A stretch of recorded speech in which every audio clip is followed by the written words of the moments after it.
নমস্কার বন্ধুরা, welcome back to our channel.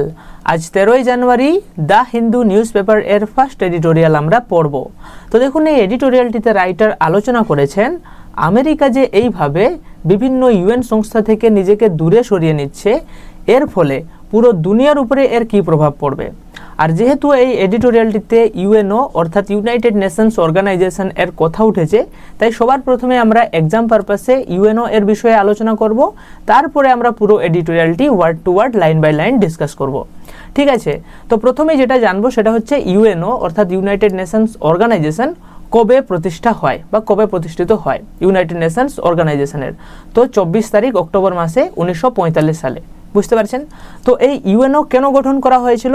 UNO গঠন করা হয়েছিল সেকেন্ড ওয়ার্ল্ড ওয়ার মানে দ্বিতীয় বিশ্বযুদ্ধ শেষ হয়ে যাওয়ার পর 1945 সালে, যাতে ভবিষ্যতে তৃতীয় বিশ্বযুদ্ধ না হয়। বুঝতে পারছেন তো, যাতে ভবিষ্যতে থার্ড ওয়ার্ল্ড ওয়ার না হয় তার জন্য গঠন করা হয়েছিল। কিন্তু এই ইউএনও এর আগেও আরও একটা সংস্থা ছিল যার নাম হচ্ছে লিগ অব নেশনস। বুঝতে পারছেন, লিগ অব নেশনস। এটি কবে গঠন করা হয়েছিল? এটি 1920 সালে গঠন করা হয়েছিল, যখন প্রথম বিশ্বযুদ্ধ শেষ হয়েছিল। যখন প্রথম বিশ্বযুদ্ধ শেষ হয়ে যায়, অনেক ক্ষতি হয়, মানুষ অনেক মারা যায়, তখন আমেরিকার ইউএসএ এর প্রেসিডেন্ট উড্রো উইলসন বলেন যে অনেক ক্ষয়ক্ষতি হলো, পুরো দুনিয়াতে অনেক মানুষ মারা গেল, অনেক ক্ষয়ক্ষতি হয়েছিল অবশ্য প্রথম বিশ্বযুদ্ধে। যে কারণে উড্রো উইলসন মানে আমেরিকার তখনকার রাষ্ট্রপতি ভাবলেন যে যাতে ভবিষ্যতে এরকম কোনো যুদ্ধ না হয়, তাহলে আমরা কি করব? ভবিষ্যতে যুদ্ধ না হওয়ার জন্য আমাকে কি করতে হবে? অনেক কিছু বলেছিলেন উড্রো উইলসন, 14 পয়েন্ট প্রিন্সিপালস দিয়েছিলেন। তো সেগুলো আমরা আলোচনা করছি না, পলিটিক্যাল সায়েন্সের অন্তর্গত। যাই হোক, সেই সময় উনি এই কি বলেন যে লিগ অব নেশনসের ধারণা দেয়। বুঝতে পারছেন, লিগ অব নেশনসের ধারণা দেন এবং বলেন যে এমন একটা সংস্থা বানানো হবে, মানে লিগ অব নেশনস বানানো হবে। 1920 সালে বানানো হয়। এই সংস্থা কি করবে যে যদি কোনো দেশের মধ্যে ঝামেলা হয়, এই সংস্থা তার মিটমাট করে দেবে, মানে মিটিংয়ের মাধ্যমে, কোঅপারেশনের মাধ্যমে সব কিছু মিটমাট করে দেবে, যাতে ভবিষ্যতে যুদ্ধ না হয়। বাট কি হয়, 1939-এ দ্বিতীয় বিশ্বযুদ্ধ শুরু হয়ে যায়। যখন দ্বিতীয় বিশ্বযুদ্ধ শুরু হয়ে গেল, তাহলে এই লিগ অব নেশনস কি হলো? এটা ফেল হয়ে গেল। লিগ অব নেশনস যখন ফেল হয়ে যায়, আবার যখন দ্বিতীয় বিশ্বযুদ্ধ শেষ হয়ে যায় 1945 সালে, তখন আবার একটা সংস্থা বানানো হয়। বুঝতে পারছেন, তখন রুজভেল্ট থাকেন হচ্ছে আমেরিকার রাষ্ট্রপতি। তো বানানো হয় তো ইউনাইটেড নেশনস অর্গানাইজেশন 1945 সালে বানানো হয়। সান ফ্রান্সিসকোতে একটা মিটিং হয়, একটা চার্টার হয়, সেখানে সাইন হয়।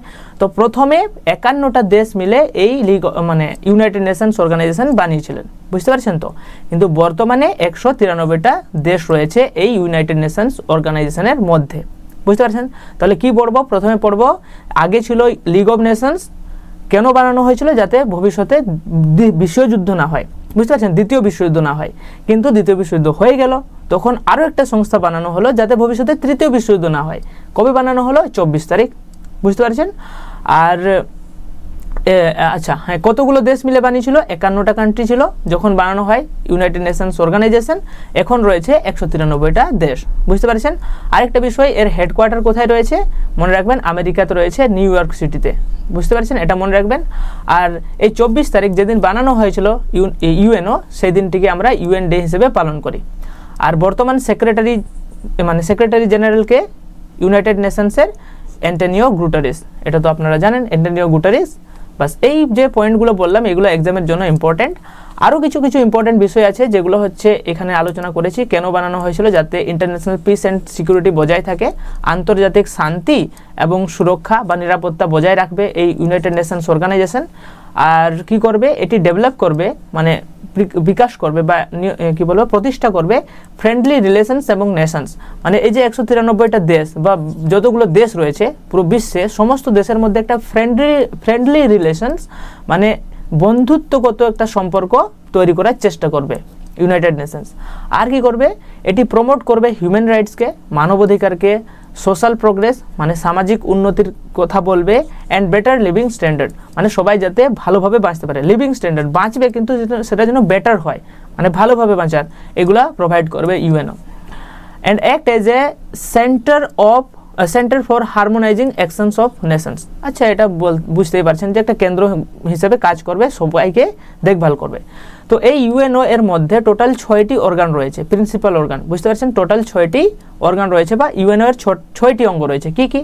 General assembly, security council, economic council, আরও রয়েছে ট্রাস্টিশিপ কাউন্সিল, তারপরে যেগুলো পড়বো একটু পরে। যাই হোক, জেনারেল অ্যাসেম্বলি এর পুরো নাম UNGA, United Nations general assembly. তো খুব সংক্ষেপে এখানে আলোচনা করা হয়েছে, এটা অনেক ডিটেলসে ভিডিও বানালে অনেক বড় হবে, তাই আমি এখানে আলোচনা করছি না, যেহেতু আমরা এডিটোরিয়াল পড়ছি, জাস্ট সিম্পল জিনিস এখানে বলা হয়েছে। তো এই ইউনাইটেড নেশনস জেনারেল অ্যাসেম্বলিতে টোটাল 193টি মেম্বার আছে এবং প্রত্যেকটা দেশের কাছে একটা করে ভোট পাওয়ার রয়েছে, মানে ভোটিং হয়েছে এখানে। পলিসি মেকিং বডি বলা হয় এটাকে, না?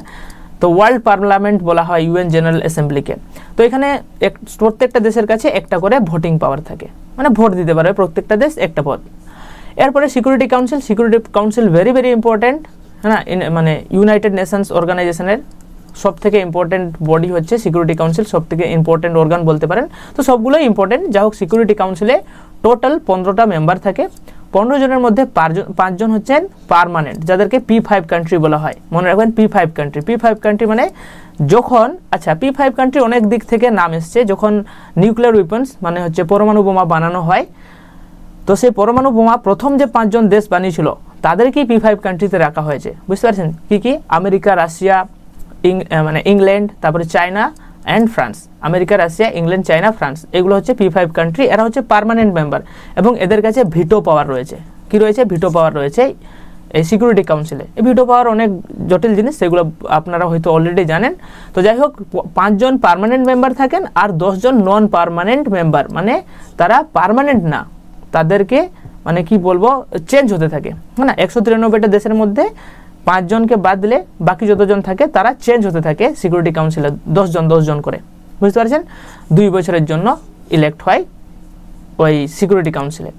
এরপরে ইকোনমিক অ্যান্ড সোশ্যাল কাউন্সিল রয়েছে, এরা অর্থনৈতিক এবং সোশ্যাল ওয়ার্ক বিষয়ে দেখাশোনা করেন। এরপর রয়েছে international court of justice, ICJ, এটার নাম শুনে থাকবেন, ইন্টারন্যাশনাল কোর্ট অফ জাস্টিস। এটা কি করে? এটা বিভিন্ন দেশের মধ্যে যে সমস্যা হয়, হ্যাঁ না, তো সেই সমস্যাগুলোকে মিটমাট করার চেষ্টা করে, মানে সেটেল করে কি লিগ্যাল ডিসপিউটস বিটুইন স্টেটস। বিভিন্ন যে দেশ রয়েছে, ধরো ইন্ডিয়া এবং পাকিস্তানের মধ্যে যদি কোনো সমস্যা হলো, ইন্ডিয়া চায়নার মধ্যে সমস্যা হলো, সেগুলো কোথায় ডিসকাস করা হবে? সেগুলো আইসিজেতে, ইন্টারন্যাশনাল কোর্ট অফ জাস্টিসে ডিসকাস করা হবে। তো এর হেডকোয়ার্টার, একমাত্র যে ইউএন অর্গান যার হেডকোয়ার্টার কিন্তু মানে সেইখানে নেই, নিউ ইয়র্কে নেই, এটা রয়েছে নেদারল্যান্ডের হ্যাগে রয়েছে। বুঝতে পারছেন? নেদারল্যান্ডের হ্যাগ, এটা মনে রাখবেন, ওই জন্য ইম্পর্টেন্ট। তো কোথায় রয়েছে? আচ্ছা, ইউনাইটেড নেশনসের হেডকোয়ার্টার কোথায় বললাম? নিউ ইয়র্কে রয়েছে ইউনাইটেড নেশন, ইউএসএতে। সবগুলো অর্গানের হেডকোয়ার্টার কিন্তু ওইখানেই রয়েছে, কিন্তু একমাত্র ICJ, international court of justice, এর হেডকোয়ার্টার হচ্ছে হ্যাগ শহর, নেদারল্যান্ডের, এটা মনে রাখবেন। এরপরে সেক্রেটারিয়েট রয়েছে। সেক্রেটারিয়েট এটা মানে কি বলবো, সেক্রেটারি জেনারেল এখানে বসে থাকেন, অ্যাডমিনিস্ট্রেটিভ কাজ হয়। ট্রাস্টিশিপ কাউন্সিল এখন আর কারেন্টলি ইনঅ্যাক্টিভ, বুঝতে পারছেন, এটা অ্যাক্টিভ নেই। তো এগুলো 6টা হচ্ছে অর্গান, এটা মনে রাখবেন। আর কি মনে রাখবেন? ইউনাইটেড নেশনস অর্গানাইজেশনের মধ্যে আরও 15টি স্পেশালাইজড এজেন্সিজ রয়েছে, স্পেশালাইজড এজেন্সিজ, বুঝতে পারছেন? তো এরা কিন্তু ইউএনওর সঙ্গে কি বলবো, এরা অটোনোমাস বডি। অটোনোমাস মানে এরা পুরোপুরি স্বাধীন, এরা ইউএনের সঙ্গে ডাইরেক্টলি জড়িত না, বুঝতে পারছেন? এরা অটোনোমাস বডি। এই 15টির পুরা নাম মনে রাখার চেষ্টা করবেন। ILO, International Labour Organisation, IFO, Food and Agriculture Organisation, WHO, World Health Organisation. কিছুগুলোর নাম তো আপনারা অলরেডি জানেন, যেমন আইএলও, ডাব্লিউএইচও, তারপরে UNESCO, United Nations Educational, Scientific and Cultural Organisation, IMF, International Monetary Fund, এটার নামও আপনারা শুনে থাকবেন আপনারা। ওয়ার্ল্ড ব্যাংক, এর নামও শুনে থাকবেন, International Bank for Reconstruction and Development, IBRD. আচ্ছা, এরপরে ICAO, International Civil Aviation Organization, ITU, International Telecommunication Union, UPU, Universal Postal Union, হ্যাঁ না, এরকম এখানে দিয়ে দিয়েছি আমি পুরো মানে পিডিএফটাতে, আপনারা সেখান থেকে পড়ে নেবেন। আচ্ছা, এই পিডিএফগুলো কোথায় পাবেন আপনারা? এই ভিডিওর নিচে ডেসক্রিপশনে রয়েছে টেলিগ্রাম গ্রুপের লিঙ্ক, সেখানে জয়েন হয়ে যাবেন। সেইখানে আপনারা পুরো পিডিএফটা বিলকুল মানে পুরো ফ্রিতে আপনারা পেয়ে যাবেন। এই ছিল ইউএনওর বিষয়ে সংক্ষেপে আলোচনা, বুঝতে পারছেন? তো বাকি ডিটেলস আলোচনা আমি আমার চ্যানেলে অলরেডি হয়তো নেই ভিডিও, আমি ভবিষ্যতে বানাবো পলিটিক্যাল সায়েন্সের উপরে, তখন আপনারা দেখে নেবেন। তো দেখুন, এডিটোরিয়ালটি এখন আমরা খুব সিম্পলভাবে পড়ার চেষ্টা করব, রিডিং স্কিল ডেভেলপ করব।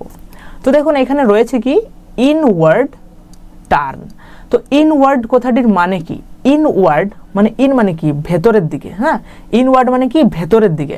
আর টার্ন মানে ঘুরে যাওয়া, মানে ভেতরের দিকে ঘুরে যাওয়া। মানে কি নিজের মধ্যে প্রবেশ করা, এটাই হচ্ছে ইনওয়ার্ড টার্ন, নিজের দিকে ঘুরে যাওয়া, হ্যাঁ না, বাইরের দিকে না। একটা হয় আউটওয়ার্ড মানে বাইরের দিকে, এটা যদি কোনো একটা মানে ঘর হয়, যদি আমি ঘরের দিকে ঘুরে যাচ্ছি, হ্যাঁ না, তাহলে ইনওয়ার্ড টার্ন নিচ্ছি। আমি যদি ঘরের বাইরের দিকে যাচ্ছি তাহলে আমি আউটওয়ার্ড টার্ন নিচ্ছি। বুঝতে পারছেন, ইনওয়ার্ড অ্যান্ড আউটওয়ার্ড টার্ন। মানে আমেরিকা কি করছে, ইনওয়ার্ড টার্ন নিচ্ছে, মানে নিজের ঘরের দিকে ঘুরে যাচ্ছে, হ্যাঁ না। তো ইউএস আইসোলেশনিজম, তো আইসোলেশনিজম, এই যে লাস্টে ইজম কথাটি আছে না, এই যে দেখুন এখানে রয়েছে ইজম, আইএসএম, যে জায়গাতে ইজম কথাটি যুক্ত থাকবে আইএসএম, মানে সেটা হচ্ছে আমাদের রাজনীতি বিজ্ঞানে বলা হয় বাদ, মতবাদ, হ্যাঁ না, ইজম। যেমন সোশ্যালিজম শুনে থাকবেন, ক্যাপিটালিজম শুনে থাকবেন, হ্যাঁ না, যে সোশ্যালিজম মানে সমাজবাদ, ক্যাপিটালিজম মানে পুঁজিবাদ, সেরকম আইসোলেশনিজম মানে এটাও একটা বাদ। কি বাদ, আইসোলেশন বাদ। আইসোলেশন মানে কি, আইসোলেশন মানে আলাদা হওয়া, তাই না, যে একদম আলাদা। আইসোলেশন বাদ মানে আলাদা বাদ, না, যাকে আমরা বলছি বিচ্ছিন্নতাবাদ, না, বিচ্ছিন্ন হয়ে যাচ্ছে, নিজে আলাদা হয়ে যাচ্ছে, মানে এক ঘরে হয়ে যাওয়া, হ্যাঁ না। তো এই যে আইসোলেশনিজম বা বিচ্ছিন্নতাবাদ কার, আমেরিকার। এই জিনিসটা, এই বিচ্ছিন্নতাবাদ আমেরিকার উইল, ভবিষ্যৎকালে উইল দিয়ে বলছে করবে। কি করবে, ফুয়েল মানে কি, কোনো কিছুকে মানে উস্কে দেওয়া, বুঝতে পারছেন, ফুয়েল করছি মানে কি উস্কে দিচ্ছি, মানে ধরো আগুন জ্বলছে কোথাও, সেখানে পেট্রোল ঢেলে দিলাম, হ্যাঁ না, কেরোসিন ঢেলে দিলাম, তাহলে আমি সেটাকে ফুয়েল করছি, মানে তাকে আবার উস্কে দিচ্ছি, আগুন আরও বেশি বেশি জ্বলবে। তাহলে এই যে আইসোলেশনিজম হচ্ছে, আমেরিকা যে আইসোলেশনিজমকে ফলো করছে, যে বিচ্ছিন্নতাবাদকে ফলো করছে, এটা ফুয়েল করবে, উস্কে দিবে কাকে, এথনো ন্যাশনালিজমকে। এথনো কথাটি ব্যবহার করা হয়েছে এখানে এথনিসিটি থেকে, এথনিসিটি মানে জাতি। তো এথনো ন্যাশনালিজম মানে জাতিগত যে ন্যাশনালিজম, জাতিগত যে ন্যাশনালিজম মানে কি দেশভক্তি বলতে পারেন, না, তো জাতীয়তাবাদ। তো প্যাট্রিয়টিজম মানে দেশভক্তি, ন্যাশনালিজম মানেও দেশভক্তি। তো প্যাট্রিয়টিজম আর ন্যাশনালিজমের মধ্যে পার্থক্য রয়েছে, যদিও সেগুলো আমি আলোচনা করছি না, অনেকটাই পার্থক্য প্যাট্রিয়টিজম আর ন্যাশনালিজমের মধ্যে। ন্যাশনালিজম মানে হচ্ছে একটা জাতিগত ধারণা, বুঝতে পারছেন। ধরো একটু সংক্ষেপে বলি, আমি বাঙালি, আমি বাস করি ওয়েস্ট বেঙ্গলে, আরেকজন বাঙালি রয়েছে আমেরিকাতে, ইউএসএতে, তাহলে আমাদের দুজনের মধ্যে একটা মানে ন্যাশনালিজম কাজ করবে, যে আমিও বাঙালি সেও বাঙালি, একটা জাতিগত যে টান, হ্যাঁ না, জাতিগত যে একটা টান, সেটা হচ্ছে ন্যাশনালিজম। আর দেশভক্তি মানে ধরো আমি এইখানে বাস করি ভারতে, তাহলে আমাদের ভারতের প্রতি আমার যে ভালোবাসা, না, শুধু আমার দেশের প্রতি, সেটা হচ্ছে প্যাট্রিয়টিজম। আশা করছি বুঝতে পেরেছেন। তো যাই হোক এই যে এথনো ন্যাশনালিজম বা জাতিগত যে জাতীয়তাবাদ, সেটা ফুয়েল হবে, মানে উস্কে দিচ্ছে, মানে সেটা বাড়বে। আর কি বাড়বে, রেসিস্ট হেট্রেড। রেস মানে কি, রেস মানেও জাতি, সেটা আলাদা ধরনের জাতি, যাই হোক সেটা পরে ডিসকাস করব। তো হেট্রেড মানে কি, হেট মানে ঘৃণা, তাহলে জাতিগত ঘৃণা বৃদ্ধি পাবে। বুঝতে পারলেন এই হেডিংটা কি লেখা রয়েছে। তাহলে আমেরিকা যে এই যে আইসোলেশনিজম এর পলিসি নিচ্ছে বা আইসোলেশনিজম যে ফলো করছে, মানে একাকিত্ব থাকছে, এক ঘরে থাকছে, বিচ্ছিন্নতাবাদকে যে ফলো করছে, এই জিনিসটা কিন্তু জাতিগত হিংসাকে বৃদ্ধি করবে বা বাড়াবে, হ্যাঁ না, ইনক্রিজ করবে, ফুয়েল করবে বা উস্কে দিবে, হ্যাঁ না, জাতিগত হিংসাকে উস্কে দিবে। তো দেখুন দ্য ডোনাল্ড ট্রাম্প অ্যাডমিনিস্ট্রেশন, মানে ডোনাল্ড ট্রাম্পের যে অ্যাডমিনিস্ট্রেশন মানে প্রশাসন, হ্যাজ স্পার্ক মানে কি, স্পার্ক মানে হচ্ছে যে সূচনা করা, মানে ট্রিগার করা বলতে পারেন, ট্রিগার করলো। হ্যাজ ট্রিগার্ড মানে মানে কি বলবো, সূচনা করলো। হ্যাজ মানে পারফেক্ট টেন্স, হ্যাঁ পারফেক্ট টেন্স, যে has triggered present perfect tense, মানে সূচনা করে দিল কিসের, ফ্রেশ মানে কি একদম পরিষ্কার, নতুন, না পরিষ্কার বলছি, ফ্রেশ মানে কি একদম নতুন, যেটা এই তাজা একটা নতুন। কনসার্ন মানে চিন্তা। তাহলে ডোনাল্ড ট্রাম্পের অ্যাডমিনিস্ট্রেশন, ডোনাল্ড ট্রাম্পের যে প্রশাসন, সেটা স্পার্ক করে দিল, সূচনা করে দিল একটা মানে তাজা একটা চিন্তাকে। কিসের উপরে, অন দ্য গ্লোবাল স্টেজ, মানে পুরো গ্লোবাল মানে কি পুরো ওয়ার্ল্ড ওয়াইড, পুরো বিশ্ব স্তরে, স্টেজ মানে স্তর বলতে পারেন। তাহলে একটা বিশ্ব স্তরে একটা নতুন ধরনের একটা নতুন চিন্তাকে সূচনা করে দিল আমেরিকার অ্যাডমিনিস্ট্রেশন, আমেরিকার প্রশাসন। কিভাবে, আফটার পরে, কিসের পরে এই ঘটনাটা হলো, ইট অ্যানাউন্সড, যখন এটি ঘোষণা করলো, মানে আমেরিকা ঘোষণা করলো, থ্রু এ প্রেসিডেন্সিয়াল মেমোরেন্ডাম, একটা প্রেসিডেন্সিয়াল মানে কি রাষ্ট্রপতীয় মেমোরেন্ডাম মানে স্মারকলিপি, মেমোরেন্ডাম মানে যেখানে অফিসিয়াল নোট বলতে পারেন। এই যে আমেরিকা যে একটা অফিসিয়াল নোট যে অ্যানাউন্স করলো, ঘোষণা করলো, তারপরে পুরো গ্লোবাল স্তরে বা পুরো বিশ্ব স্তরে একটা চিন্তা, একটা নতুন ধরনের চিন্তার সূচনা হলো। বুঝতে পারছেন? দ্যাট যেটা the US would be withdrawing from the UN Framework Convention on Climate Change. আর সেটা কি অ্যানাউন্স ছিল? সেটা ছিল যে America would be withdrawing, America withdraw করবে। কোথা থেকে? ইউনাইটেড নেশনসের যে একটা সংস্থা রয়েছে, United Nations Framework Convention on Climate Change. Climate change মানে তো বুঝতেই পারছেন, মানে পরিবেশ যে জলবায়ু পরিবর্তন হচ্ছে, সেই জলবায়ু পরিবর্তনের উপরে যে একটা সংস্থা রয়েছে, কনভেনশন রয়েছে, সেখান থেকে উইথড্র করে নেবে, উড বি উইথড্রয়িং, হ্যাঁ, উইথড্র করবে বা করে নিচ্ছে। এজ ওয়েল এজ, এর সাথে সাথে, বুঝতে পারছেন তো? তাহলে এটাতে তো উইথড্র করছে, এর সাথে সাথে 65 আদার ইন্টারন্যাশনাল অর্গানাইজেশনস, আরও 65টা অন্য আন্তর্জাতিক যে অর্গানাইজেশন বা সংগঠন রয়েছে, অ্যান্ড প্ল্যাটফর্মস যেগুলো রয়েছে, অর্গানাইজেশন অ্যান্ড প্ল্যাটফর্ম রয়েছে 65টি, সেখান থেকেও উইথড্র করবে। ডেসক্রাইবিং দিস, আর এই যে পুরো বিষয়টা ডেসক্রাইবিং করছে, ডেসক্রাইব মানে কি? বর্ণনা দিচ্ছে না? ডেসক্রাইবিং দিস, এইগুলো বর্ণনা করছে কিসের? এজ, কিরকম বর্ণনা করছে? কন্ট্রারি মানে কি? বিরোধী, হ্যাঁ না, বিরোধে বা কোনো বিরুদ্ধে। কিসের বিরুদ্ধে? To the interest of the United states. তাহলে আমেরিকার যে ইন্টারেস্ট তার কন্ট্রারি, তার বিরুদ্ধে গিয়ে এই বিষয়গুলো হচ্ছে। মানে আমেরিকা কিন্তু এরকম চিন্তা করতো না, আমেরিকার স্বার্থ এরকম না, হ্যাঁ না, আমেরিকার যে সেলফ ইন্টারেস্ট, আমেরিকার যে স্বার্থ, সেটা কিন্তু এরকম না যে ক্লাইমেট চেঞ্জকে আমরা আর দেখছি না। কিন্তু এখন ট্রাম্প অ্যাডমিনিস্ট্রেশন এরকম করতে যাচ্ছে যে আমরা ক্লাইমেট চেঞ্জ কিংবা ইউনাইটেড নেশনস যে এর যে অর্গানগুলো রয়েছে, বিভিন্ন যে স্পেশালাইজড এজেন্সিগুলো রয়েছে বা বিভিন্ন যার সাথে ইউনাইটেড নেশনস যুক্ত আছে, সেখান থেকে আমেরিকা উইথড্র করে নিতে চাইছে। বুঝতে পারছেন? আশা করছি প্রথম সেন্টেন্সটা বুঝতে পেরেছেন। এরপরে দেখুন কি রয়েছে। আচ্ছা, আর যদি ভিডিওগুলো ভালো লাগে অবশ্যই লাইক করবেন, কমেন্ট করবেন, শেয়ার করবেন, যাতে আমি একটু মোটিভেশন পাই আর কি। যাই হোক, হ্যাভিং অলরেডি পুলড আউট। তাহলে পুলড আউট মানে কি? পুলড আউট মানে বের করে আনা, হ্যাঁ, টেনে বের করে আনা মানে বের করে দেওয়া, হ্যাঁ, বের করে নিয়ে এসছি। অলরেডি মানে আগে থেকে, হ্যাঁ, প্রায় হয়ে গেছে, কাজটা হয়ে গেছে। অলরেডি পুলড আউট, আগে থেকে প্রায় বেরিয়ে এসছে। কোথা থেকে? Of the Paris climate agreement in his first term. তাহলে ডোনাল্ড ট্রাম্প যখন প্রথমবার রাষ্ট্রপতি হয়েছিলেন আমেরিকার, সেই সময় আমেরিকাকে অলরেডি যে প্যারিস ক্লাইমেট এগ্রিমেন্ট রয়েছে, সেখান থেকে বের করে নিয়েছিল, হ্যাঁ, অলরেডি বের করে নিয়েছিলেন আমেরিকাকে। বুঝতে পারছেন? এটার সাথে সাথে Trump has now double down মানে কি? দ্বিগুণ করে দেওয়া। বুঝতে পারছেন? দ্বিগুণ করে দিচ্ছে, হ্যাজ দিয়ে পারফেক্ট টেন্স, অলরেডি করে দিয়েছে, তাই না? ট্রাম্প হ্যাজ নাও, এখন ডবল ডাউন, দ্বিগুণ করে দিয়েছে বা দ্বিগুণ জোর দিচ্ছে অন প্ল্যানস, পরিকল্পনার উপরে। কিসের plan? To end all US commitments to fight climate change. তাহলে কিগুলো, কিসের উপরে ডবল ডাউন জোর দিচ্ছে? কি পরিকল্পনার উপরে জোর দিচ্ছে ডোনাল্ড ট্রাম্প?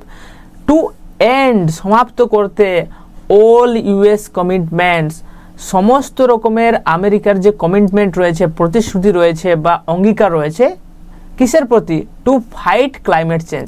এই যে ক্লাইমেট বা জলবায়ু পরিবর্তনকে যে তার বিরুদ্ধে যে ফাইট করতে হবে, জলবায়ু পরিবর্তনকে কমাতে হবে, তার বিষয়ে যতগুলো কমিটমেন্ট রয়েছে বা যতগুলো প্রতিশ্রুতি রয়েছিল আমেরিকার, সেই সমস্ত প্রতিশ্রুতিকে এন্ড করতে চাইছে, শেষ করতে চাইছে Donald Trump.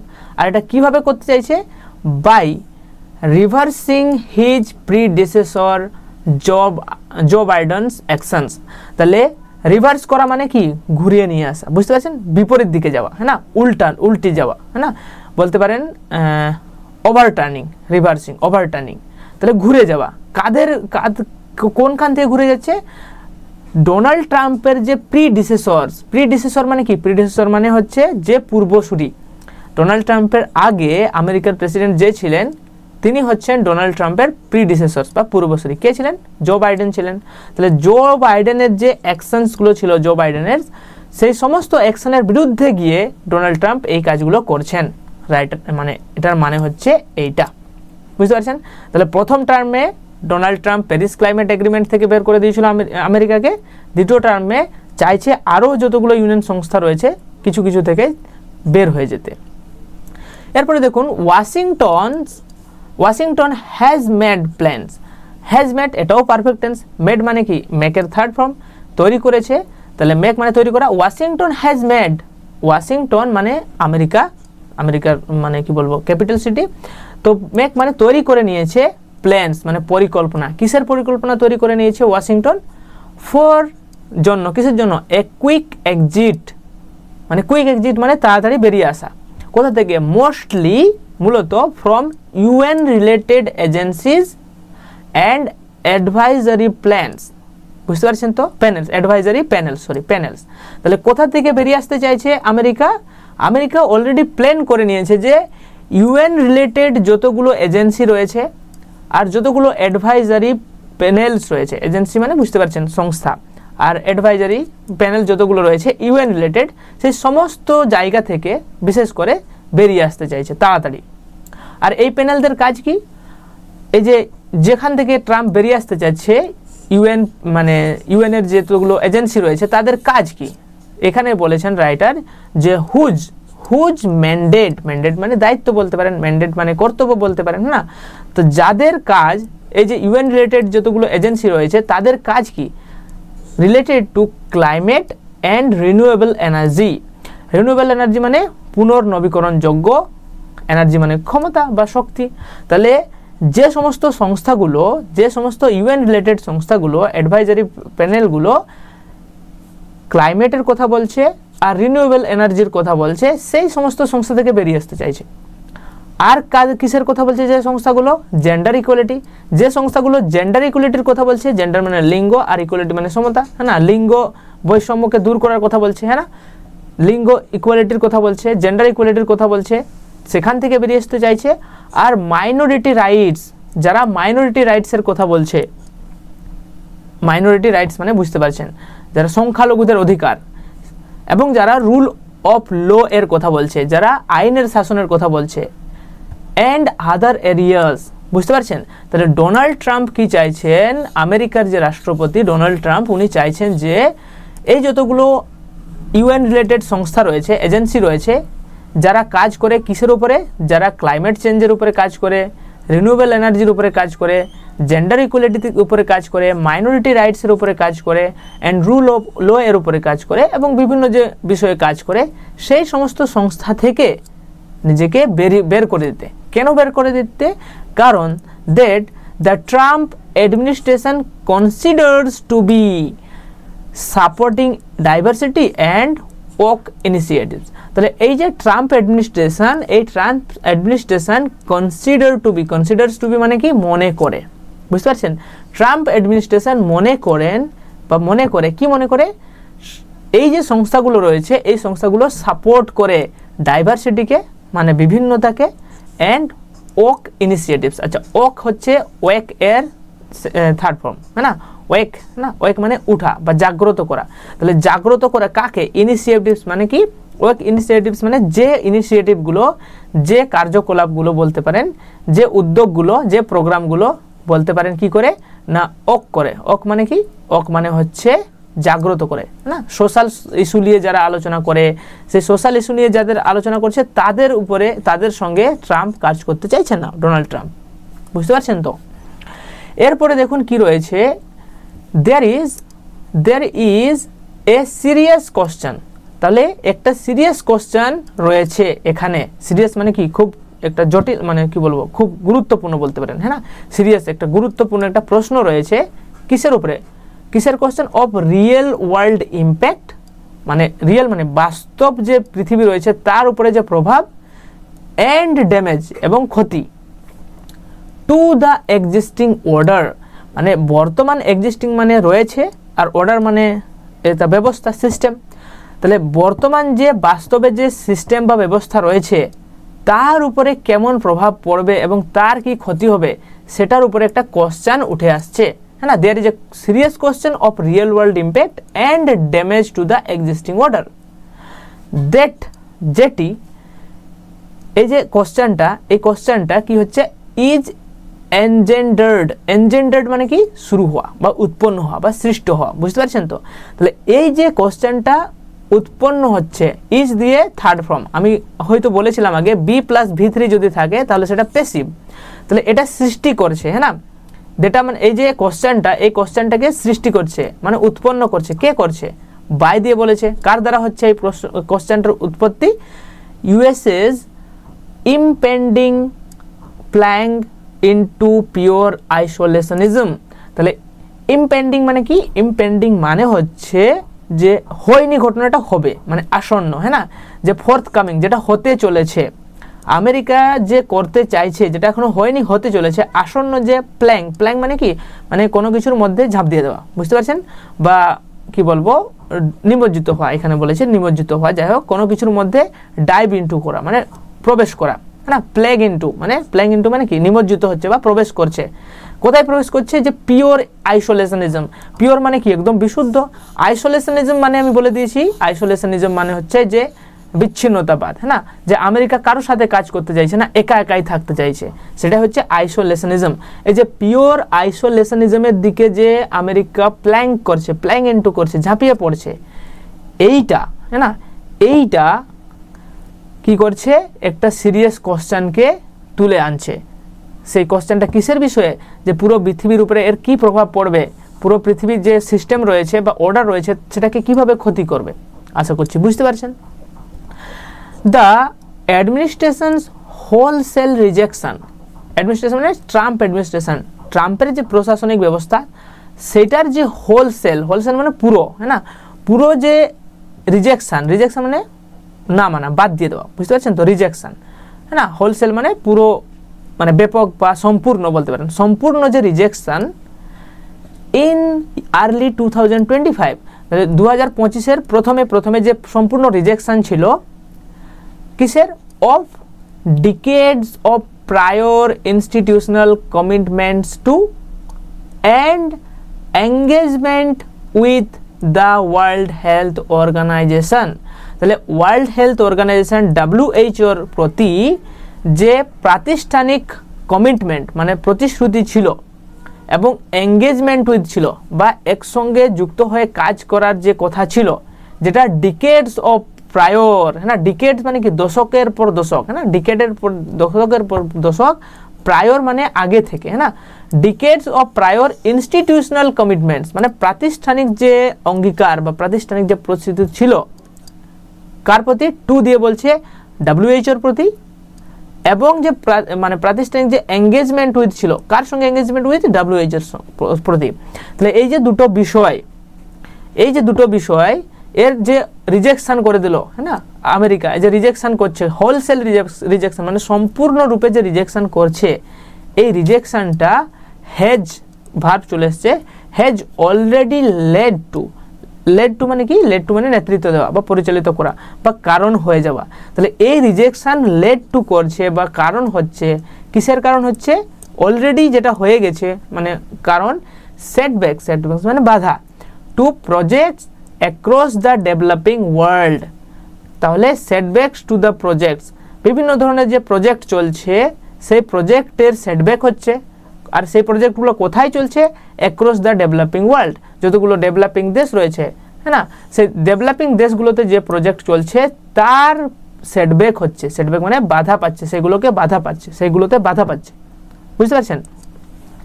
That focus on, আর এই প্রজেক্টগুলো কিসের উপরে ফোকাস করে, এই যে পুরো ডেভেলপিং কান্ট্রিজদের উপরে যে প্রজেক্টগুলো চলছে সেই প্রজেক্টগুলো ফোকাস করে maternal and infant mortality, maternal মানে জানেন মাতৃ, আর ইনফ্যান্ট মানে বেবি বা শিশু, তাদের যে মোর্টালিটি রেট সেটার উপরে প্রভাব পড়ছে। ডিজিজ সার্ভেলেন্স মানে ডিজিজ মানে কি, রোগ থেকে যে সার্ভেলেন্স মানে নজরদারি, রোগের উপরে নজরদারি, and halting the advance of tuberculosis. Halting মানে কি, হল্টিং মানে এখানে লেখা থাকবে কিছু একটা বন্ধ করা, হ্যাঁ, হল্টিং মানে রোধ করা বা বন্ধ করা, স্টপ করা। দ্য অ্যাডভান্স মানে আরও উন্নত হওয়া, টিউবারকিউলোসিস মানে বুঝতে পারছেন যক্ষা। তো এই টিউবারকিউলোসিস যে বন্ধ করার যে ঝুঁকি সেটাও কমে যাচ্ছে, হ্যাঁ না। Malaria and HIV AIDS. তো এই যে আমি এতগুলো নাম বললাম, আমেরিকা যেহেতু এইগুলো থেকে মানে দূরে চলে যাচ্ছে, রিজেক্ট করছে সমস্ত কিছুকে, এই রিজেক্ট করার জন্য অলরেডি ডেভেলপিং কান্ট্রিজগুলোতে এইগুলো দেখা দিচ্ছে, এগুলোর সমস্যা হচ্ছে। কি maternal and infant mortality, disease সার্ভেলেন্সের সমস্যা হচ্ছে, halting the advance of tuberculosis, যে টিউবারকিউলোসিস বেড়ে যাচ্ছে সেটা কমানো হচ্ছে না। ম্যালেরিয়া আর HIV, হ্যাঁ না। HIV-র পুরো নাম কি নিচে কমেন্ট করুন। আর এডসের পুরো নাম কি, হ্যাঁ না। এডস আর HIV-র জন্য এডস হয়ে থাকে, হ্যাঁ না, HIV ভাইরাসটা, হ্যাঁ না।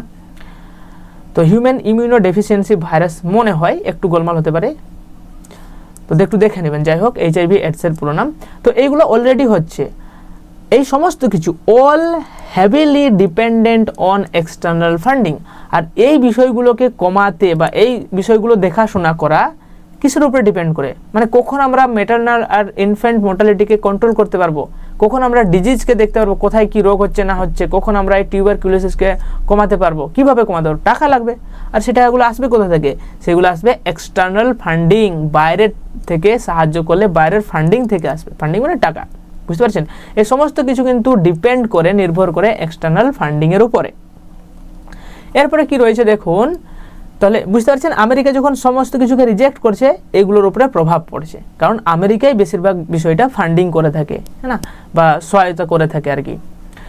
In the climate change, human rights, labour standards and rule of law context, মানে এই যে ক্লাইমেট চেঞ্জ মানে জলবায়ু পরিবর্তন, মানবাধিকার হিউম্যান রাইটস এবং লেবার স্ট্যান্ডার্ড, লেবার মানে কি শ্রমিক শ্রেণীর যে স্ট্যান্ডার্ড মানে মান, অ্যান্ড রুল অফ ল এবং আইনের শাসন, এই যে 1 2 3 4টা এদের কনটেক্সটে, কনটেক্সট মানে প্রসঙ্গে, এদের প্রসঙ্গে, ইন দ্য কনটেক্সট এইদের প্রসঙ্গে, দ্য কি ফাইন্যান্সিং চ্যানেলস, কি মানে প্রধান মূল, ফাইন্যান্সিং মানে কি মানে টাকা সম্পর্কিত বা অর্থ সম্পর্কিত যে চ্যানেল মানে মাধ্যম, and impactful leadership momentum, impactful মানে কি, ইম্প্যাক্টফুল মানে প্রভাবশালী, লিডারশিপ মানে নেতৃত্ব, আর মোমেন্টাম মানে গতি, বুঝতে পারছেন। তাহলে ইম্প্যাক্টফুল লিডারশিপ মোমেন্টাম, তাহলে চ্যানেলস অ্যান্ড মোমেন্টামস, চ্যানেল মানে কি মাধ্যম এবং এদের গতি, এই দুটো জিনিসই have historically been associated with, আর এই চ্যানেল মানে মাধ্যম, ফাইন্যান্সিয়াল চ্যানেল বলতে পারেন বা অর্থনৈতিক মাধ্যম, এবং লিডারশিপের মোমেন্টাম মানে লিডারশিপের গতি, এই দুটো জিনিসই ঐতিহাসিকভাবে অ্যাসোসিয়েটেড উইথ মানে সম্পর্কিত ছিল কার সঙ্গে, US ইনস্টিটিউশনস, আমেরিকার প্রতিষ্ঠানগুলির সঙ্গে।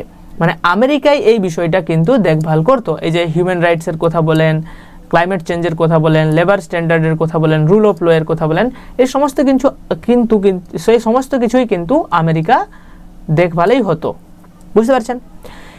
দ্য ইনএভিটেবল ভ্যাকিউম, ইনএভিটেবল মানে কি যেটা হবেই হবে, হ্যাঁ না, ইনএভিটেবল মানে অনিবার্য, ইনএভিটেবল, বুঝতে পারছেন। তো ইনএসকেপেবল, ইনএসকেপেবল, বুঝতে পারছেন। আনঅ্যাভয়েডেবল, এটা হচ্ছে ইনএভিটেবল মানে অনিবার্য, হবেই হবে। ভ্যাকিউম মানে শূন্যস্থান, না ফাঁকা। তাহলে দ্য ইনএভিটেবল ভ্যাকিউম, যেটা হবে এরকম ভ্যাকিউম মানে শূন্যস্থান, দ্যাট যেটা the Donald Trump white houses action, মানে হোয়াইট হাউসের যে অ্যাকশন হবে ডোনাল্ড ট্রাম্পের, উইল প্রডিউস, আর যে ভ্যাকিউমটা কে প্রডিউস করবে, দ্যাট ভ্যাকিউম দ্যাট প্রডিউস, হ্যাঁ না, that will produce by the Trump White House action, সেই ভ্যাকিউমটা কুড অ্যাকচুয়ালি সেড, কুড মানে করবে, হ্যাঁ না, কি করবে বাস্তবে, সেড মানে কি, সেড মানে হচ্ছে হস্তান্তর করবে, হ্যাঁ না, হ্যান্ড ওভার করবে, বুঝতে পারছেন, হ্যান্ড ওভার করবে, সেড মানে হ্যান্ড ওভার, কি হ্যান্ড ওভার করবে, কাকে করবে, দ্যাট স্পেস, এই যে স্পেসটাকে, এই যে মানে কি বলবো লিডারশিপ আর অর্থনীতির চ্যানেল, বলছিলাম না যে ডেভেলপিং কান্ট্রিগুলোকে যে এইসব কন্ট্রোল করতে হবে, মানে ওই যে বিভিন্ন রোগের যে কন্ট্রোল হচ্ছে তাদেরকে যে দেখভাল করা, এগুলো কে করে, আমেরিকা করে। যখন আমেরিকা এগুলো থেকে উইথড্র করে নেবে, বুঝতে পারছেন, একটু পরিষ্কার করে দিই, যখন উইথড্র করে নেবে তখন এই সমস্ত যে বিষয়গুলোর অধিকার কাদের কাছে চলে যাবে, হ্যাঁ না, সেইটাই বলছে যে সেট করবে বা হস্তান্তর হবে the space to power players, ক্ষমতার যে প্লেয়ার রয়েছে যেমন সাচেজ চায়না অ্যান্ড রাশিয়া। তাহলে রাশিয়া এবং চায়নার কাছে সেই ক্ষমতাটা চলে যাবে, যেটা এতদিন পর্যন্ত আমেরিকার কাছে ছিল। যদি আমেরিকা রিজেক্ট করে দেয়, সেখান থেকে বেরিয়ে যায়, তাহলে কার কাছে চলে যাবে? চায়নার কাছে আর রাশিয়ার কাছে। হুজ ইনিশিয়েটিভস, যাদের ইনিশিয়েটিভ মানে প্রয়াস, হ্যাঁ না, যাদের প্রয়াস বা ইন্টারেস্ট বলতে পারেন, to support A level playing field, কিসের ইনিশিয়েটিভ? তাদের প্রয়াস সাপোর্ট করা মানে কি বলবো, সহায়তা করা। কিসের সহায়তা করা? To a level playing field. Level playing field মানে কি? সমান একটা মাঠ, সমান প্রতিযোগিতার ক্ষেত্র। In coordinated international policies. Coordinated মানে কি? সহযোগী সম্পন্ন, মানে সহযোগিতার সঙ্গে আন্তর্জাতিক পলিসিস, আন্তর্জাতিক নীতিতে। তাহলে আন্তর্জাতিক নীতিতে একটা সহযোগীমূলক যে লেভেল প্লেইং ফিল্ড রয়েছে সেটাকে সাপোর্ট করতে, with a strong global footprint, একটা মানে স্ট্রং, একটা মানে কি বলবো, শক্তিশালী গ্লোবাল ফুটপ্রিন্ট। গ্লোবাল মানে কি? বিশ্বস্তরীয়, ফুটপ্রিন্ট মানে পদক্ষেপ। তাহলে এই যে গ্লোবাল স্তরীয় পদক্ষেপের মাধ্যমে, মানে ফুটপ্রিন্ট পদক্ষেপের মাধ্যমে, একটা লেভেল প্লেইং ফিল্ডের মাধ্যমে আন্তর্জাতিক পলিসিতে যে কাজ করবে এই দুটো দেশ, চায়না অ্যান্ড রাশিয়া, এটা কিন্তু may not be aligned with, এটা মে নট বি মানে নাও হতে পারে, সম্ভবত। অ্যালাইন্ড উইথ মানে কি? সামঞ্জস্যপূর্ণ, the rest of the Democratic world, মানে বাকি যে গণতান্ত্রিক দেশগুলো রয়েছে তাদের প্রতি। আশা করছি সেন্টেন্সটা বুঝতে পেরেছেন। একটু জটিল, কি বলছে এখানে সেন্টেন্স সাথে রাইটার বলছেন যে এই যে রাশিয়া মানে আমেরিকা যে ছেড়ে দিল হাত, আমেরিকা ছেড়ে দেওয়ার পরে যে ভ্যাকিউম ক্রিয়েট হলো, যে শূন্যস্থান ক্রিয়েট হলো, সেই শূন্যস্থান পূরণ করবে কারা? সেই শূন্যস্থান হস্তান্তর করে দিবে আমেরিকা কাদের কাছে? আলাদা যে পাওয়ার প্লেয়ার রয়েছে, আলাদা যে শক্তিশালী দেশ রয়েছে, বর্তমান কারা রয়েছে? চায়না আর রাশিয়া। তাহলে চায়না আর রাশিয়ার কাছে চলে যাবে। আর আমরা জানি চায়না আর রাশিয়া কিন্তু ডেমোক্রেটিক কান্ট্রি না, তারা গণতন্ত্রের সরকার সেখানে চলে না। তাহলে যেহেতু তাদের কাছে গণতান্ত্রিক সরকার চলে না, তারা কি গণতান্ত্রিক যে দেশগুলো রয়েছে তাদের মতো হয়ে কাজ করবে? না, তাদের কাজ একদম আলাদা রকম হবে। ঠিক আছে, এরপরে কি রয়েছে দেখুন, এইখানে রাইটার বলছেন the world has already been witness, মানে বিশ্ব অলরেডি এখনই, হ্যাজ বিন উইটনেস মানে সাক্ষী হচ্ছে। কিসের সাক্ষী হচ্ছে? আন্ডার বোথ ট্রাম্প অ্যাডমিনিস্ট্রেশন, মানে দুটো, এই যে ট্রাম্পের যে অ্যাডমিনিস্ট্রেশন হলো, দুটো শাসন ব্যবস্থা হলো, ট্রাম্প আগের প্রশাসন আর এখন ট্রাম্পের প্রশাসন, মানে দুবার জয়ী লাভ করেছে। যাই হোক, টু দ্য ডিলিটেরিয়াস মানে কি? ডিলিটেরিয়াস মানে হচ্ছে ক্ষতিকর, টু দ্য ক্ষতিকর, ডিস্টেবিলাইজিং মানে অস্থিতিশীল, কনসিকুয়েন্সেস অফ ওয়াশিংটন। বুঝতে পারছেন? তাহলে এখনই পুরো বিশ্ব সাক্ষী হচ্ছে। কিসের সাক্ষী হচ্ছে? To the deleterious, destabilising consequences of Washington weaponizing trade tariffs as means to achieving political goals। তাহলে মিনস মানে মাধ্যম, কিসের মাধ্যম? অ্যাচিভ করতে বা মানে পেতে রাজনৈতিক লক্ষ্য। তাহলে রাজনৈতিক লক্ষ্যকে পাওয়ার জন্য ওয়াশিংটন যে উইপন বা অস্ত্র হিসেবে ব্যবহার করছে ট্রেড ট্যারিফকে। ট্রেড মানে কি? ব্যবসা বাণিজ্য, ট্যারিফ মানে ট্যাক্স বলতে পারেন, হ্যাঁ। তাহলে ব্যবসা বাণিজ্য এর উপরে যে ট্যাক্স লাগাচ্ছে, হ্যাঁ না, ট্যারিফ লাগাচ্ছে, যে সেটা অলরেডি পুরো বিশ্ব উইটনেস করছে বা পুরো বিশ্ব দেখছে, সাক্ষী হচ্ছে এই বিষয়টার, যে ট্যারিফ লাগাচ্ছে, মানে ট্যারিফ অনেক বেশি ট্যারিফ। হয়তো আপনারা জানেন যে ভারতের উপরে হয়তো 500% ট্যারিফ লাগতে পারে যদি আমেরিকাতে একটা বিল পাস হয়ে যায়, হ্যাঁ না।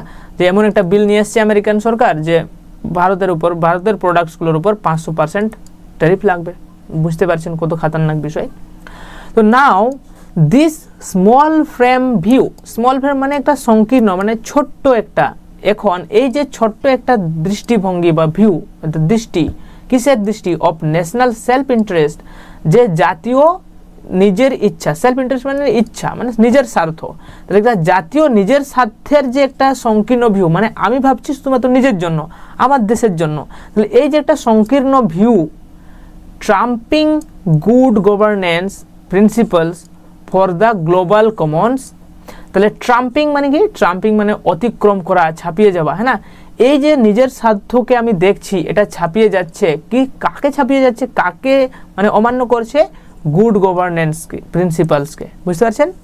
গুড গভর্নেন্স মানে সুশাসন, প্রিন্সিপালস মানে নীতি, সুশাসনের যে নীতি রয়েছে ফর দ্য গ্লোবাল কমন্স, মানে গ্লোবাল মানে কি? পুরো বিশ্বের যে কমন সাধন, পুরো বিশ্বের যে কমন্স বা বৈশ্বিক যে সাধারণ সম্পদ রয়েছে, হ্যাঁ না, তাদের জন্য যেটা সুশাসন ব্যবস্থা রয়েছে সেইটাকে ট্রাম্পিং করছে। ট্রাম্পিং মানে এড়িয়ে, মানে ছাপিয়ে যাচ্ছে আর কি, অতিক্রম করছে। আর এই যে অতিক্রম করছে কিসের জন্য? কারণ ট্রাম্প অ্যাডমিনিস্ট্রেশন শুধুমাত্র নিজের স্বার্থের কথা ভাবছে। এই যে ভিউটা শুধুমাত্র নিজের কথা ভাবছি, এই ভিউটা মে বিকাম হতে পারে, হ্যাঁ না, মে বিকাম হয়ে যেতে পারে the modus operandi. Modus operandi মানে কি? মোডাস অপারেন্ডি মানে হচ্ছে যে কার্যপদ্ধতি, বুঝতে পারছেন? পদ্ধতি বা মেথড, হ্যাঁ না, কার্যপদ্ধতি, ওয়ে অফ ওয়ার্কিং। তাহলে এই বিষয়টা মোডাস অপারেন্ডি হয়ে যেতে পারে for the reminder of the 21st century. তাহলে একবিংশ শতাব্দীর যে বাকি বছরগুলো রয়েছে, হ্যাঁ না, যে 2099 পর্যন্ত যতগুলো বছর রয়েছে, সেইটা হয়তো এই মোডাস অপারেন্ডি হয়ে যাবে, এই পদ্ধতিটাই, যে নিজের দেশের কথাই ভাববো। বুঝতে পারলেন? যে এই যে আমেরিকা যেটা দেখিয়ে দিল যে নিজের দেশের কথাই ভাববো, এই বিষয়টা কিন্তু ভবিষ্যতের জন্য হয়তো এরকম হয়ে যাবে যে পুরো 21st সেঞ্চুরি বাকি যত বছর বাকি আছে, এখন 2026 চলছে, 26 থেকে বাকি বছরগুলো যতগুলো রয়েছে 2099 পর্যন্ত, হয়তো এই পদ্ধতিতেই সবাই ভাববে, হ্যাঁ না, সেলফ ইন্টারেস্টের কথাই ভাববে। The very idea of the nation state, ওই যে জাতি রাষ্ট্রের যে একটা আইডিয়া, যে ধারণা, সেই ধারণা মে হয়তো ফেস করবে, সম্মুখীন হবে কিসের? Unprecedented challenges. আনপ্রেসিডেন্টেড মানে কি? যেটা আগে কখনো ঘটেনি, অভূতপূর্ব, হ্যাঁ না, একটা ইউনিক। আনপ্রেসিডেন্টেড মানে একটা ইউনিক বা একটা নজরবিহীন, যেটা আগে কোনোদিনও হয়নি, এরকম আনপ্যারালালড বা আনপ্রেসিডেন্টেড বা ইউনিক একটা প্রবলেম, মানে চ্যালেঞ্জেস মানে প্রবলেম বা সমস্যার সম্মুখীন হতে পারে নেশন স্টেট। এজ যেমন, বা কারণ inward orientation in policy making, এই যে ইনওয়ার্ড মানে নিজের কথা ভাবছি, ওরিয়েন্টেশন মানে ঝোঁক আর কি, নিজের দিকেই যে আমি ঝুঁকে যে পলিসি মেকিং করছি, will build an ever stronger base for raging ethno-nationalism and racist hatred of the other. তাহলে এই যে নিজের কথা ভেবে যে আমি পলিসি মেকিং করছি, এটা কি করবে? এথনো-ন্যাশনালিজমকে, জাতীয়তাবাদকে বাড়িয়ে দিবে, আর জাতিগত হিংসাকেও বাড়িয়ে দেবে অন্যের প্রতি। হিস্টোরি হ্যাজ শোন, ইতিহাস দেখিয়েছে আমাদের, দ্যাট যে this gives free rein, this gives free rein, আর এই বিষয়টা, এই যে জাতীয়তাবাদ, এটা ফ্রি রেন মানে কি? একদম মুক্ত, হ্যাঁ না, মুক্ত করে দেওয়া, বুঝতে পারছেন? অবাধ স্বাধীনতা, ফ্রি রেন মানে অবাধ স্বাধীনতা, to the worst qualities of human nature. তাহলে এই যে আমি মুক্ত করে দিচ্ছি, একদম অবাধ স্বাধীনতা দিচ্ছি মানুষকে, এটা হচ্ছে একটা worst qualities of human nature. এটা হিউম্যান নেচার মানে মানব প্রকৃতির একটা ওর্স্ট, সবথেকে খারাপ একটা গুণ, with disastrous socio political consequences. আর যখন আমি এরকম ফ্রি রেন দিয়ে দিব বা অবাধ স্বাধীনতা দিয়ে দিব, তখন কি হবে? একটা ডিজাস্ট্রাস বা বিধ্বংসী একটা সোশিও পলিটিক্যাল, সামাজিক রাজনৈতিক ফলাফল আমরা দেখতে পাবো। বুঝতে পারছেন? তাহলে এখানে রাইটার একটু চিন্তায় আছেন। এটাই ছিল আর্টিকেলটি, যে আমেরিকা যে এইভাবে বিভিন্ন ইউএন সংস্থা থেকে নিজেকে সরিয়ে নিচ্ছে, যার ফলে কি হচ্ছে? হয়তো ভবিষ্যতে রাশিয়া আর চায়নার কাছে সমস্ত কিছু চলে যাবে, গ্লোবাল সমস্ত কিছু। এর ফলে কি হবে? দুনিয়াতে একটা অরাজকতার পরিস্থিতি সৃষ্টি হবে, যে সবাই নিজের কথা ভাববে। যেমন state of nature, political science যদি আপনারা পড়েছেন, তো স্টেট অফ নেচারের মতো হবে, যার যত শক্তি, মানে বিভিন্ন রকম স্টেট অফ নেচার আলাদা আলাদা হয়, যা হোক সেটা আলাদা বিষয়। তো জর্জার মুলুকটা এরকম হয়ে যাবেন সেলফ ইন্টারেস্টের কথা ভাবলে, হ্যাঁ না, এথনো ন্যাশনালিজম হবে, হ্যাট্রিজম বেড়ে যাবে, মানে অনেক কি বলবো, সবাইকে উপরে ঘৃণা করবে, অনেক কিছু হবে। একটা কনসার্ন বা চিন্তার কথা বলছেন। ঠিক আছে, আশা করছি আপনারা এডিটোরিয়ালটি বুঝতে পেরেছেন। আর যদি ভিডিওটি ভালো লাগে তাহলে অবশ্যই লাইক করবেন, কমেন্ট করবেন, আমার মোটিভেশন হবে, একটু ভালো লাগবে ভিডিও বানাতে। আর সবাই ভালো থাকবেন, দেখা হবে নেক্সট ভিডিওতে।